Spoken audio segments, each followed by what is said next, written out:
Hi friends, welcome back to Swati's lifestyle Kannada YouTube ಚಾನಲ್ಗೆ. ಇಸುಕಿದ ಅವರೆಕಾಳಿನ ಸಾರು ಹೇಗೆ ಮಾಡೋದು ಅಂತಂದ್ಬಿಟ್ಟು ನೋಡೋಣ. ಈ ಚಳಿಗೆ ಇಸುಕಿದ ಅವರೆಕಾಳು ಬಿಸಿ ಮುದ್ದೆಗೆ ಸೂಪರ್ ಕಾಂಬಿನೇಷನ್ ಅಲ್ವಾ.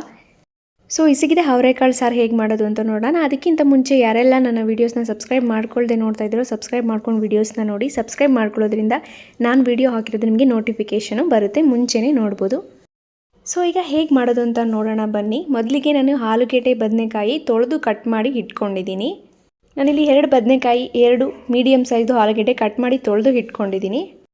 ಈಗ ಒಗ್ಗರಣೆ ಹಾಕೋದಕ್ಕೆ ಏನೇನು ಬೇಕು ಅಂತ ನೋಡೋಣ. ಸ್ವಲ್ಪ ಕಡಲೆಪಪ್ಪು, 1 ಇಂಚು ಚಕ್ಕೆ, 3 ಲವಂಗ ಮತ್ತು ಸ್ವಲ್ಪ ಶುಂಠಿನ ಕಟ್ ಮಾಡಿ ತೊಗೊಂಡಿದ್ದೀನಿ.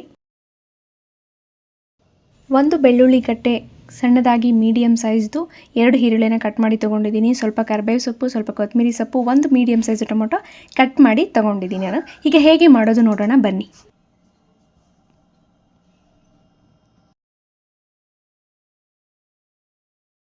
ಸೊ ನಾನಿಲ್ಲಿ ಒಂದು ಪಾತ್ರೆನ ತೊಗೊಂಡಿದ್ದೀನಿ ಒಗ್ಗರಣೆ ಹಾಕ್ಕೊಳ್ಳೋದಕ್ಕೆ ಆಯಿಲನ್ನು ಹಾಕ್ಕೊಂಡು ಆಯಿಲ್ ಬಿಸಿ ಆದಮೇಲೆ ಎಲ್ಲ ಐಟಮ್ಸ್ನ ಹುರ್ಕೊಳ್ಳೋದಕ್ಕೆ ನಾನಿಲ್ಲಿ ಎಣ್ಣೆನ ಹಾಕ್ಕೊಳ್ತಾ ಇದ್ದೀನಿ.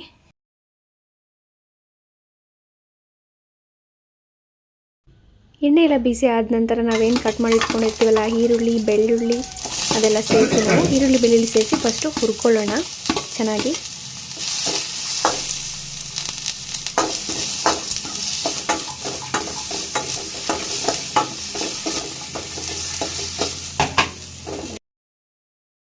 ಈರುಳ್ಳಿ ಎಲ್ಲ ಹುರ್ಕೊಂಡಾದ್ಮೇಲೆ ನಾವೇನು ತೊಗೊಂಡಿದ್ವಲ್ಲ ಕಡಲೆಪಪ್ಪು, ಚಕ್ಕೆ, ಲವಂಗನ ಅದು ಆ್ಯಡ್ ಮಾಡ್ಕೊಂಡೀಗ ಅದನ್ನು ಕೂಡ ನಾವು ಹುರ್ಕೊಳ್ಳೋಣ.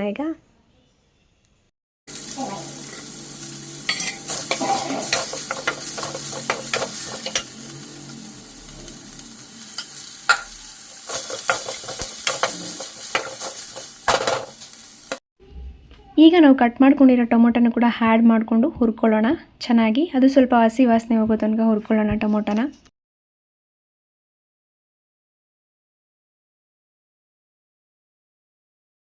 ಸೊ ಇದಕ್ಕೆ ಇವಾಗ ನಾನು ಸ್ವಲ್ಪ ಹಿತ್ಕಿದ ಬೇಳೆ ಏನಿದೆಯಲ್ಲ, ಹಿತ್ಕಿರೋ ಬೇಳೆನೂ ಕೂಡ ಸ್ವಲ್ಪ ಆ್ಯಡ್ ಮಾಡ್ತೇನೆ. ಇದರಿಂದ ಫ್ಲೇವರು ಸಾಂಬಾರಿಗೆ ತುಂಬ ಸೂಪರಾಗಿ ಬರುತ್ತೆ. ನಾವು ಹಿಸ್ಕಿ ಇಟ್ಕೊಂಡಿರೋ ಬೇಳೆನೂ ಕೂಡ ಸ್ವಲ್ಪ ಆ್ಯಡ್ ಮಾಡಿಕೊಂಡು ಹುರ್ಕೊತಾ ಇದ್ದೀನಿ. ನಂತರ ಇದಕ್ಕೆ ನಾನು ಕೊತ್ತಂಬರಿ ಸೊಪ್ಪು ಮತ್ತು ಕಾಯಿ ತುರಿ 2 ಮಿಕ್ಸ್ ಮಾಡಿ ಸ್ವಲ್ಪ ಫ್ರೈ ಮಾಡ್ಕೊಳ್ತಾ ಇದ್ದೀನಿ. ಸ್ವಲ್ಪ ಹೊತ್ತು ಫ್ರೈ ಮಾಡಾದಮೇಲೆ ಕೊತ್ತಂಬರಿ ಸೊಪ್ಪು ಮತ್ತು ತೆಂಗಿನಕಾಯಿ ತುರಿನ ಸ್ಟವನ್ನು ಆಫ್ ಮಾಡ್ಕೊಳ್ಳೋಣ.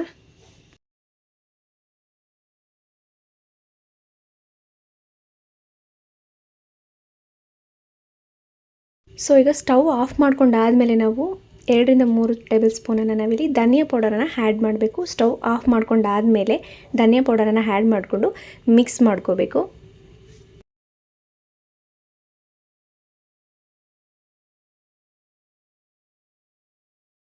ಈಗ ಹುರಿದಿಟ್ಕೊಂಡಿರೋದೆಲ್ಲ ತಣ್ಣಗಾಗೋವರೆಗೂ ವೆಯ್ಟ್ ಮಾಡಬೇಕು. ವೆಯ್ಟ್ ಮಾಡಾದಮೇಲೆ ಮಿಕ್ಸಿ ಆಡಿಸ್ಕೊಳ್ಬೇಕು. ಈಗ ನಾನಿಲ್ಲಿ ಕುಕ್ಕರಲ್ಲಿ ಹಿತ್ಕಿದ ಬೇಳೆ ಸಾರನ್ನು ಮಾಡ್ಕೊಳ್ತಾ ಇದ್ದೀನಿ. ನೀವು ಪಾತ್ರೆಯಲ್ಲಿ ಬೇಕಾದರೂ ಕೂಡ ಮಾಡ್ಕೋಬೋದು. ನಾನಿಲ್ಲಿ ಒಂದು ಕುಕ್ಕರನ್ನು ತೊಗೊಂಡಿದ್ದೀನಿ. ಕುಕ್ಕರ್ಗೆ ಎಣ್ಣೆನ ಹಾಕ್ಕೊಂಡಿದ್ದೀನಿ. ಎಣ್ಣೆ ಬಿಸಿ ಆದಮೇಲೆ ಅದಕ್ಕೀಗ ಹಿಸ್ಕಿದ ಬೇಳೆ ಸಾರಿಗೆ ಮೇನ್ ಟೇಸ್ಟೇ ಹುರಿದ್ಬಿಟ್ಟು ಮಾಡೋದು. ನಾವು ಈ ಥರ ಎಲ್ಲ ಹುರಿದ್ಬಿಟ್ಟು ಮಾಡಿರ್ತೀವಲ್ಲ, ಆಲ್ರೆಡಿ ಎಲ್ಲ ಹುರಿದಿರೋದ್ರಿಂದ ಟೇಸ್ಟ್ ಅನ್ನೋದು ಸೂಪರಾಗಿ ಬರುತ್ತೆ ಸಾಂಬಾರಿಗೆ. ಸೊ ನಾನೀಗ ಒಂದು ಪಾತ್ರೆನ ತೊಗೊಂಡಿದ್ದೀನಿ ಕುಕ್ಕರು. ಅದಕ್ಕೆ ಎಣ್ಣೆ ಬಿಸಿ ಆದಮೇಲೆ ಸಾಸಿವೆನ ಕರಿಬೇವು ಸೊಪ್ಪನ್ನ ಹಾಕ್ಕೊಂಡು ಸಿಡಿಸ್ಕೊತಾ ಇದ್ದೀನಿ.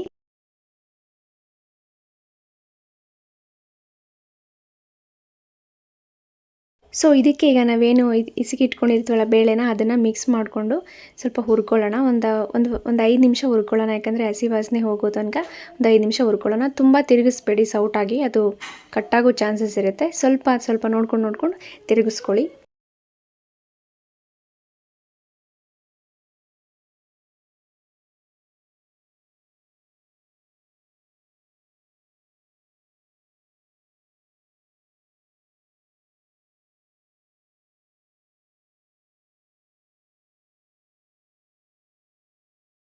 ಸೊ ಇದಕ್ಕೆ ನಾನೀಗ ಕಟ್ ಮಾಡಿ ಇಟ್ಕೊಂಡಿರೋ ಆಲೂಗೆಡ್ಡೆ ಮತ್ತು ಬದನೆಕಾಯಿ ಕೂಡ ಆ್ಯಡ್ ಮಾಡಿಕೊಂಡು ಅದನ್ನು ಕೂಡ ಸ್ವಲ್ಪ ಹೊತ್ತು ಫ್ರೈ ಮಾಡ್ಕೊತೀನಿ. ಅದನ್ನು ಕೂಡ ಸ್ವಲ್ಪ ಹೊತ್ತು ಹುರ್ಕೊಳ್ತೀನಿ.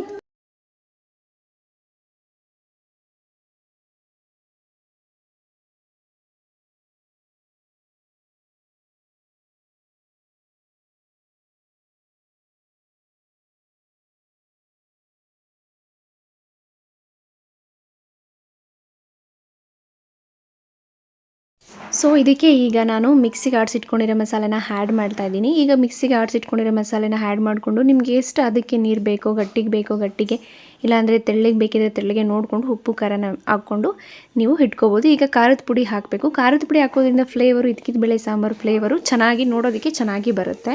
ನಾನೀಗ ಒಂದು ವಿಜಿಲನ್ನು ತೊಗೊತಾ ಇದ್ದೀನಿ. ಇದು ಒಂದು ವಿಜಿಲ್ ಆದಮೇಲೆ ನೋಡಿ ಹೀಗಿದೆ. ಒಂದು ವಿಜಿಲ್ ಸಾಕಾಗುತ್ತೆ, ಬೆಂದಿರುತ್ತೆ. ಈಗ ಒಂದು ವಿಜಿಲ್ ತೊಗೊಂಡು ಆದಮೇಲೆ ಉಪ್ಪು ಖಾರ ಕರೆಕ್ಟಾಗಿದೆಯೋ ನೋಡಿಕೊಂಡು ಒಂದು 5ರಿಂದ 10 ನಿಮಿಷ ಮತ್ತೆ ಸಾಂಬಾರನ್ನ ಬೇಯಿಸ್ಕೊಳ್ಳಿ, ಸಾಕಾಗುತ್ತೆ. ಇದಕ್ಕಿದ ಬೇಳೆ ಸಾಂಬಾರು ರೆಡಿ ಆಗೋಗುತ್ತೆ. ಸೊ ಈಗ ಈ ಚಳಿಗೆ ಬಿಸಿ ಬಿಸಿ ಮುದ್ದೆ ಮತ್ತು ಮುದ್ದೆ ಜೊತೆಗೆ ಇದಕ್ಕಿದ ಬೇಳೆ ಸಾರು ಸೂಪರಾಗಿರುತ್ತೆ ಅಲ್ವಾ ಕಾಂಬಿನೇಷನು. ಖಂಡಿತವಾಗ್ಲೂ ನಿಮಗೆ ತುಂಬ ಇಷ್ಟ ಆಗುತ್ತೆ ಈ ರೆಸಿಪಿನ. ಒಂದು ಸಲ ಟ್ರೈ ಮಾಡಿ ನೋಡಿ, ನಿಮಗೆ ನಿಜವಾಗ್ಲೂ ತುಂಬ ಇಷ್ಟ ಆಗುತ್ತೆ. ಸೊ ನಿಮಗೆ ಈ ವಿಡಿಯೋ ತುಂಬ ಇಷ್ಟ ಆಗಿದೆ ಅಂತ ಭಾವಿಸ್ತೀನಿ. ಇಷ್ಟ ಆಗಿದ್ದರೆ ಲೈಕ್ ಮಾಡಿ, ಸಬ್ಸ್ಕ್ರೈಬ್ ಮಾಡಿಕೊಂಡು ವಿಡಿಯೋಸ್ನ ನೋಡಿ. ಈ ರೆಸಿಪಿನ ಟ್ರೈ ಮಾಡಿ ಕಮೆಂಟ್ ಬಾಕ್ಸಲ್ಲಿ ಕಮೆಂಟ್ ಮಾಡೋದನ್ನು ಮರಿಬೇಡಿ. ಇದೇ ಥರ ಯೂಸ್ಫುಲ್ ವಿಡಿಯೋ ಜೊತೆ ನಿಮಗೆ ನೆಕ್ಸ್ಟ್ ವಿಡಿಯೋಗಳಲ್ಲಿ ಸಿಗ್ತೀನಿ. ಅಲ್ಲಿವರೆಗೂ take care, bye. Do subscribe. Thank you.